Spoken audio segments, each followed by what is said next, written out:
বন্ধুরা, তুফানের টিজার নিয়ে কথা বলছি, তুফানের ভিলেন কাস্ট নিয়ে কথা বলছি, সব কিছু নিয়ে কথা বলছি। এখন কথা বলতে চাই তুফান সিনেমার যে টাইটেল ট্র্যাক, সেটা কিন্তু সবার মন অলরেডি জয় করে নিয়েছে। যদিও টাইটেল ট্র্যাক এখনও আসে নাই, কিন্তু টাইটেল ট্র্যাকটা যে কিছু অংশ কিন্তু শোনা যায়, হুক লাইনগুলো কিন্তু শোনা যায় ওই তুফান টিজারে। তো টিজারের মধ্যে সবথেকে দৃষ্টি কেড়েছে সেটা হচ্ছে শাকিব খানের এক্সপ্রেশন, লুক এবং চঞ্চল চৌধুরীর অনবদ্য প্রেজেন্স। এই দুইটা ব্যাপারই তো আছে, তাই না? এই দুইটা ব্যাপারই বেশ দৃষ্টি কেড়েছে, প্রত্যেকটা মানুষের মনও কেড়েছে। কিন্তু আরেকটা ব্যাপার সেটা কিন্তু মিস হয়ে যাচ্ছে, সেটা হচ্ছে যে টাইটেল ট্র্যাক। ভাইরে ভাই, টাইটেল ট্র্যাকটা কী ছিল, বিজিএমটা কী ছিল?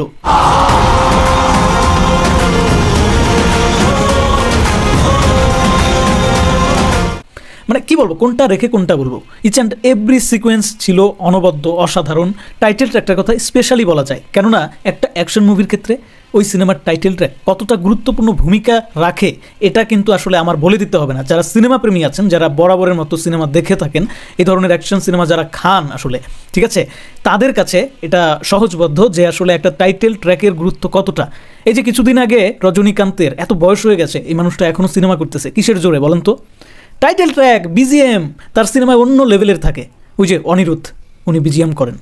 তো আসলে এই টাইটেল ট্র্যাক, বিজিএম, এই ব্যাপারগুলো এই ধরনের অ্যাকশন মাসালা টাইপ সিনেমাগুলোকে অন্য একটা লেভেল প্রদান করে। সেই জায়গা থেকে তুফানের যে এই যে অনবদ্য একটা টাইটেল ট্র্যাক, এটা লিখেছে তাহসিন শুভ, আর সুর করেছে যার হাতে আসলে আসল কলকাঠি, নাভিদ পারভেজ।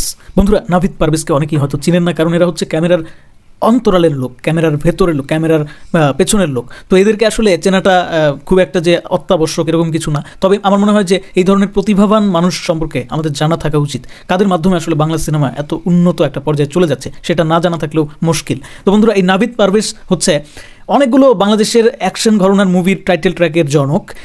কেন এই কথা বলতেছি? অ্যাকশন মুভি তো এই লেভেলের কখনোই হয় না বাংলাদেশে, তবে যেগুলো হয় আর কি, তার মধ্যেই বেশ কয়েকটা জনপ্রিয় অ্যাকশন মুভির কাজ সে করেছিল। এর আগে মুসাফির, কিস্তিমাত, পরাণ, সুপারহিরো এবং শাকিব খানের মোস্ট ওয়ান্টেড আনরিলিজড একটা সিনেমা, যেটা আসলে অনেক আগেই শাকিব খানের ইতিহাস বদলে যেত, ঠিক আছে? ওই সিনেমাটার নাম হচ্ছে অপারেশন অগ্নিপথ, যেটা টাইটেল ট্র্যাকের কাজ করেছিল এই নাভিদ পারভেজ। তাহলে বন্ধুরা, এখন বুঝতেই পারছেন যে এই তুফানের জন্য যে সে টাইটেল ট্র্যাকটা করেছে, এটা কতটা মারাত্মক লেভেলের আসলে হতে যাচ্ছে। আমরা তো জাস্ট একটা টিজারের মধ্যে অল্প একটু শুনছি, পিকচার তো আভি বাকি হ্যাঁ। আর টাইটেল ট্র্যাকটা যে গেয়েছেন, অর্থাৎ এই গানের যে সিঙ্গার, ওনার কথা ভাই আলাদা করে বলতেই হয়। কি পাওয়ার তার গলাতে, কি জোশ একটা ব্যাপার স্যাপার কাজ করেছে। তো যখন আমি গানটা শুনছিলাম, গুজবাম্পের উপর দিয়ে গুজবাম্প হয়ে যাচ্ছিল। তো বন্ধুরা, ওনার নাম হচ্ছে আরিফ রহমান জয়। আর হ্যাঁ, টাইটেল ট্র্যাকটার মধ্যে কিছু অংশে র্যাপ থাকবে। ভাই, ভাবা যায় একটা সিনেমার মধ্যে কত কিছু ইনক্লুড করে ফেলছে। এই সিনেমাটা বাংলা সিনেমার ইতিহাসে একদম স্মরণীয়, বরণীয় হয়ে থাকবে। আপনাদের মন্তব্য কি? আপনাদের কাছে কি মনে হচ্ছে টাইটেল ট্র্যাকটা আসলে টিজারে যতটুকু শুনলেন, আপনাদের কাছে কি মনে হয়েছে? টাইটেল ট্র্যাকটা কেমন লেগেছে সেটা অবশ্যই কমেন্টে জানাতে ভুলবেন না। আর কমেন্ট বক্স স্বাধীনতার জায়গা, যা ইচ্ছা বলতে পারেন। ধন্যবাদ সবাইকে।